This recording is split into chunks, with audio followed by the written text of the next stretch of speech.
এই কথাটি ବାପା ନଥିବା ଝିଅ ହିଁ ରିଲେଟ୍ କରିପାରିବେ।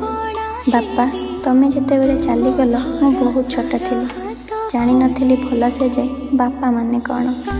ମା ମୋତେ ସବୁ ଭଲ ପାଇବା ଦେଲା, ହେଲେ ବାପା ଯେତେବେଳେ ମୁଁ ଧୀରେ ଧୀରେ ବଡ଼ ହେଲି, ପ୍ରଥମ ଥର ଜାଣିଲି ଯେ ଝିଅ ମୁଣ୍ଡ ଉପରୁ ବାପାଙ୍କ ହାତ ଉଠିଯିବାର ଅର୍ଥ କ'ଣ।